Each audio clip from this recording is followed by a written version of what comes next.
आपका स्वागत है हमारा YouTube चैनल पर। इस वीडियो में ऐसा कहानी लेकर आया हूँ, अंगुलिमाल और गौतम बुद्ध। इस कहानी सिखाती है किसी पर अंगुली नहीं करना चाहिए।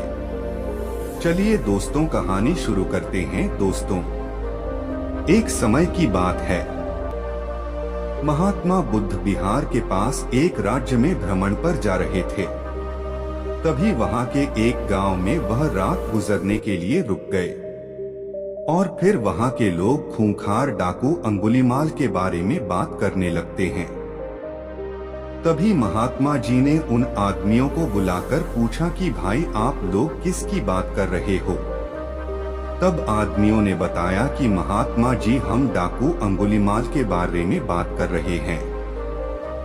तब महात्मा जी ने पूछा, अंगुलीमाल कौन है ये? तब उत्तर में उन आदमियों ने कहा, महात्मा जी, वह बहुत ही खूंखार डाकू है जिसने अपनी दहशत से लोगों को परेशान कर रखा है। वह डाकू उसके इलाके में जाने वाले राहगीरों को लूटता है और यहीं पर उसका खूंखारपन खत्म नहीं होता। वह लोगों के उंगलियों को काट लेता है और फिर उनकी माला बनाकर अपने गले में पहनता है। तब महात्मा जी ने बड़ी शालीनता से पूछा कि अंगुलीमाल डाकू मिलता कहाँ है? तब उन लोगों ने जवाब दिया कि वह यहाँ से कुछ दूरी पर चलकर एक घनघोर जंगल है, वही उस अंगुलीमाल डाकू का बसेरा है। तब महात्मा जी ने कहा, ठीक है, और अपने शिष्यों को बोला कि तुम सब अब विश्राम करो, कल सुबह होते ही हमें जल्दी निकलना है।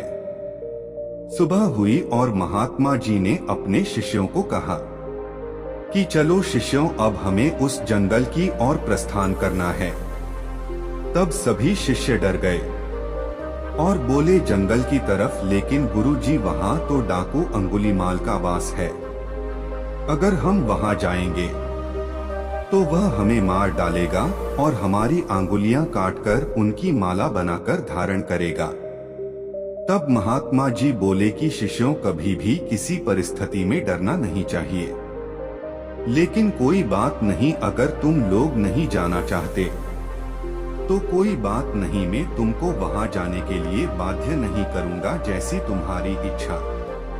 महात्मा जी जंगल की तरफ प्रस्थान करने के लिए जो ही प्रस्तुत हुए, गांव के लोगों और शिष्यों ने उन्हें बहुत रोका, लेकिन वह नहीं माने और जंगल की ओर चल पड़े। और फिर अंततः वह जंगल पहुंच गए जहां की अंगुलीमाल रहता था। जब उस डाकू की नजर महात्मा जी पर पड़ी, तब वह महात्मा जी को बड़े आश्चर्यजनक तरीके से देखने लगा और सोचने लगा कि इस जंगल में आदमी साथ मिलकर भी नहीं आते और यह यहाँ अकेला चला आया। तब उसने महात्मा जी से पूछा कि कौन हो तुम? महात्मा जी ने कहा, मैं एक राहगीर हूँ। अंगुलीमाल ने कहा, भाई, तुम यहाँ अकेले आ गए हो, तुम्हें पता नहीं मैं कौन हूँ? तब महात्मा जी ने जवाब दिया कि हाँ, तुम भी मेरे ही तरह एक इंसान हो। तब अंगुलीमाल ने कहा कि लगता है तुम इस जगह नए आए हो, तुम्हें शायद मेरा नाम नहीं पता, उसने बड़े शालीनता से कहा। महात्मा जी ने कहा, मुझे तुम्हारे बारे में गांव वालों ने बताया था। तब अंगुलीमाल ने कहा, फिर भी तुम यहाँ चले आए, तुम्हें मुझसे डर नहीं लग रहा क्या? तब महात्मा जी ने कहा कि डर कैसा, मुझे तुमसे क्यों डर लगेगा? तब वह डाकू गुस्से से लाल पीला होकर महात्मा जी को घूरने लगा और कहने लगा कि तुम्हें नहीं पता कि मैं कितना ताकतवर हूँ। मेरे डर के कारण यहाँ अच्छे से अच्छे दिग्गज आने की हिम्मत नहीं करते और तुम यहाँ मरने चले आए हो। तब महात्मा जी ने कहा, ताकतवर में तो तुम्हें ताकतवर नहीं मानता। तब तो गुस्से से लाल आंखें करके वह डाकू महात्मा जी को देखने लगा। तब अंगुलीमाल ने कहा कि तुम्हें नहीं पता कि मैं कितने आदमियों को मार चुका हूँ। मेरे गले में यह माला देख रहे हो, मैंने उन आदमियों को सिर्फ लुटता नहीं हूँ, बल्कि उनके हाथ की उंगलियां को काटकर अपनी माला में पिरो लेता हूँ। यह कहते हुए अंगुलिमाल जोर जोर से हंसने लगा। महात्मा जी मंद मुस्कान के साथ हंसने लगे। तब वह डाकू आश्चर्य से महात्मा जी को देखने लगा और सोचने लगा कि अरे यह कैसा इंसान है, मुझसे डरने की बजाय यह हंस रहा है। तब अंगुलीमाल ने कहा कि लगता है तुम्हारा मानसिक संतुलन ठीक नहीं है। यह सुनकर तुम्हें सदमा लग गया है। महात्मा जी ने कहा, मुझे कोई भी सदमा नहीं लगा और न मेरा मानसिक संतुलन खराब है। अंगुलीमाल ने कहा, तुम्हें मुझ जैसे ताकतवर डाकू से डर नहीं लग रहा, और यह सब सुनकर भी तुम मेरे सामने खड़े हो, यह उससे भी ज्यादा आश्चर्य की बात है। तब महात्मा जी ने कहा, कौन ताकतवर? तुम तो मुझे सबसे ज्यादा डरपोक लगते हो। इतना सुनते ही अंगुलीमाल क्रोध से तिलमिला गया और उसने अपनी तलवार निकाल ली और महात्मा जी के गले पर लगा दी। तब महात्मा जी ने कहा, मेरी बात तो सुनो भाई। उसने बोला, जल्दी बोल, अब मैं तेरे मुख से और कुछ नहीं सुनना चाहता। अरे भाई, अगर तुम सच में ताकतवर हो तो तुम सिद्ध करो, तब मैं मानूंगा। अंगुलीमाल ने कहा, अच्छा बता, मुझे क्या करना होगा अपने ताकतवर सिद्ध होने के लिए? तब महात्मा जी ने कहा कि तुम्हें वो पेड़ दिख रहा है? अंगुलीमाल ने कहा, हाँ दिख रहा है। तो क्या करना है? उस पेड़ को गिराना है। महात्मा जी ने कहा, नहीं, तुम्हें सिर्फ उस पेड़ से 10 पत्ते तोड़कर लाने हैं। इतना सुनकर अंगुलीमाल जोर जोर से हंसने लगा और हंसते हंसते पेड़ से पत्ते तोड़ लाया और महात्मा जी को देने लगा। महात्मा जी ने कहा, जाओ, अब यह पत्ते उस पेड़ पर वापस जोड़ कर आओ। तब अंगुलीमाल हैरानी से महात्मा जी को देखने लगा। तब महात्मा जी ने कहा, क्यों, क्या हुआ? जाओ, जोड़कर आओ इन पत्तों को।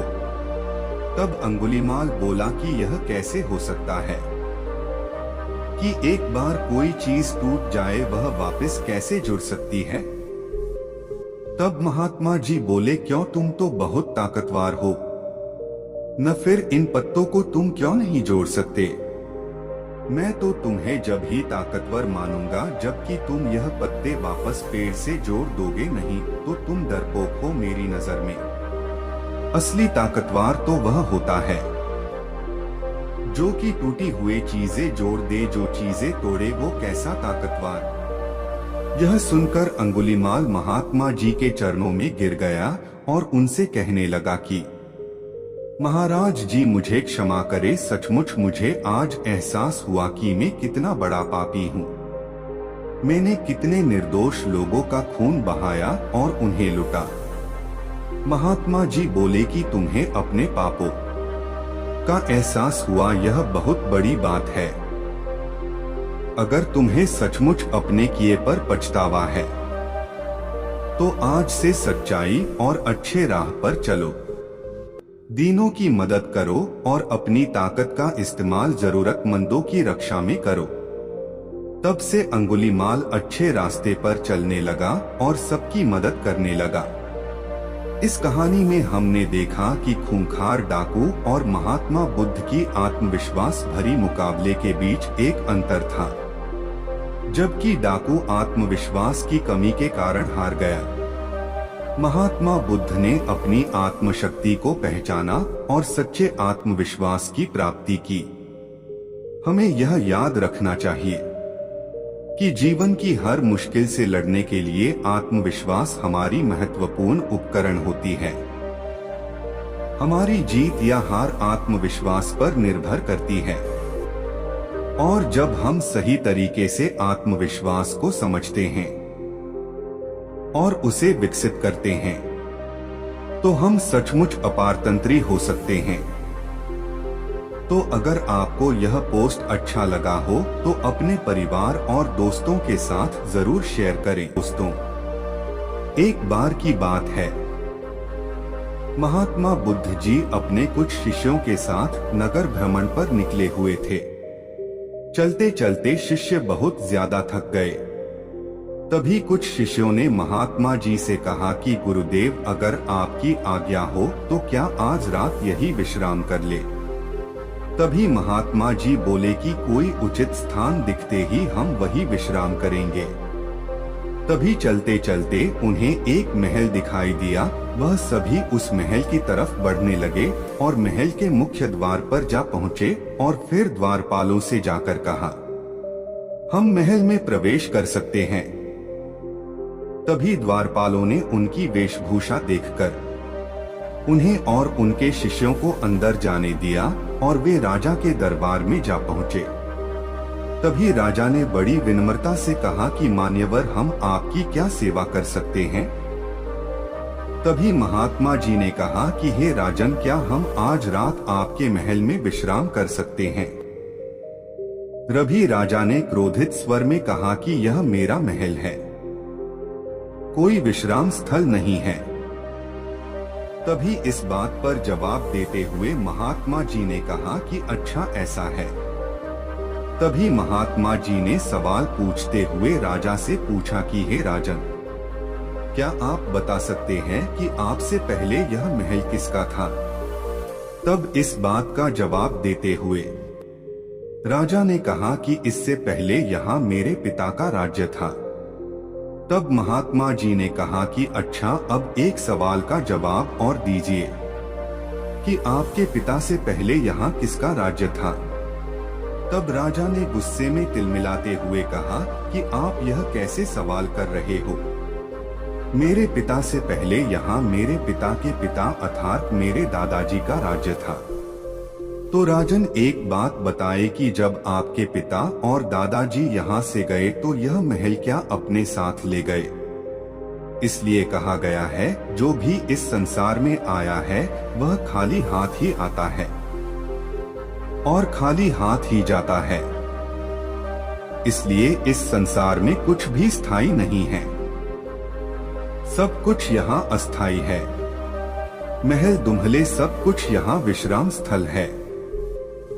कहीं भी कोई निजी पुरुष अपने सारा अपनी निजी जमी जायदाद नहीं ले जाता। यह सब बातें सुनकर राजा को अपनी भूल का एहसास हुआ और वह बोला कि हे महात्मा जी, हमसे बहुत बड़ी गलती हो गई, आप हमें क्षमा कर दे। आप सभी से हमारी विनती है कि आप सभी कुछ दिन यही रुके और हमें सेवा सत्कार का कुछ मौका दे। तभी महात्मा जी बोले कि हे राजन, हमें केवल आज रात ही यहाँ आश्रय चाहिए और फिर सुबह होते ही हमें निकलना होगा, क्योंकि दूसरे नगर में हमारा प्रवचन है। तभी राजा ने अपने सैनिकों को आदेश दिया कि महात्मा जी को आदर सत्कार के साथ महल में ले जाया जाए और उनके जलपान की व्यवस्था भी की जाए। तब बड़े आदर से महात्मा जी को महल में रुकाया गया। तो हमें इस कहानी से यह शिक्षा मिलती है कि इस संसार में सब कुछ नश्वर है, कुछ भी हमारा नहीं है। लोग इतनी मोह माया करते हैं, लेकिन यहाँ कुछ भी स्थायी नहीं है। गौतम बुद्ध की इससे हमें यह सीख मिलती है कि धन, संभावनाएं और संपत्ति सिर्फ कुछ पल के लिए हैं। ये चीजें किसी के पास हमेशा के लिए नहीं रहता, क्योंकि अंत में हम सब कुछ छोड़कर जाते हैं। हमें आत्मसमर्पण और सहिष्णुता के माध्यम से अपने आसपास के लोगों के प्रति दयालु और समझदार बनने की आवश्यकता है। यह कहानी हमें याद दिलाती है कि हमारे पास केवल एक छोटी सी जिंदगी होती है और हमें उसे अच्छे तरीके से जीना चाहिए, साथ ही दूसरों के साथ सहयोग और समर्थन करने का प्रयास करना चाहिए। ऐसा कहानी लेकर आया हूँ। ईमानदारी का फल हमेशा मीठा होता है। इस कहानी सिखाती है जो मेहनत करेगा उसको ही फल मिलेगा।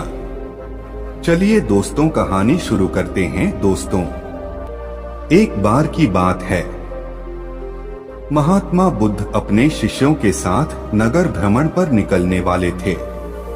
पर इस बार बुद्ध जी ने कहा कि केवल कुछ शिष्य ही हमारे साथ इस यात्रा पर जा पाएंगे। इसके लिए हम कल बताएंगे कि क्या करना होगा। फिर सभी शिष्य अगली सुबह होने का इंतजार करने लगे। फिर सुबह होते ही सभी शिष्य महात्मा जी के समक्ष जा पहुँचे। तभी महात्मा जी ने कहा कि हम 3 महीने बाद यात्रा पर निकलेंगे। तभी एक शिष्य ने पूछा कि गुरु जी, आपके साथ यात्रा पर कौन जाएगा? इसके बारे में आपने बताया ही नहीं। तभी महात्मा जी बोले कि केवल एक ही शिष्य हमारे साथ इस यात्रा पर जाएगा। तो सभी शिष्य हैरानी से महात्मा जी के ओर देखने लगे, केवल एक ही शिष्य।